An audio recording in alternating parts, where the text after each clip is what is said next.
Why do the trees grow? Why does the wind blow? Why does anything move at all then? Because all that is magic.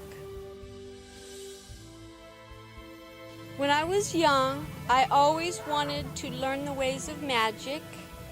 And I grew up in Carlsbad, California. I was a surfer from a very young age, but I always wanted to learn more about magic and how to manifest things from nothing. And so I began studying the arts of magic, and I learned how to manifest things that I needed, as opposed to just working a regular job and using money.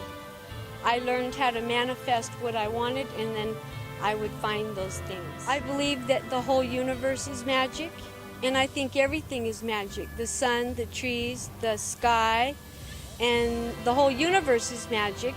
So when I started reading about different types of magic, shamanism you might say, I found out that all over the world people knew about this power, and I realized that it was real. And people say, oh, magic is not real. Well, it is, because everything is magic. My brother taught me probably more than anyone on the face of the earth, and he spoke 5 different languages and traveled the world, so I had great respect for him.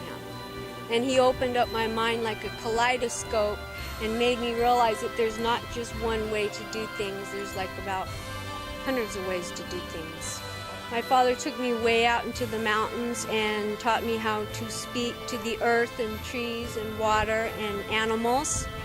And also when I was body surfing, I learned how to talk to the water, and I could get the waves to, if they were too big, go down a little bit, and if they were too small, go up a little higher.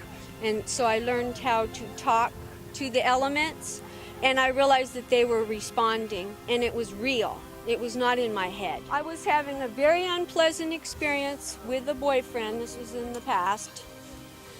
And he was trying to control me, and I was very upset, and I didn't know what to do because I had 3 kids at the time, and I didn't have a lot of money. I didn't know where to go. So I went to a spot in the wilderness by myself, and I laid down the earth. And I asked the Earth Mother, I said, please, can you help me get out of this situation? A week later, my dad came, swooped me up, and took me off to Oregon. So I found through experience that when I speak to the earth and when I speak to the elements, I do get response.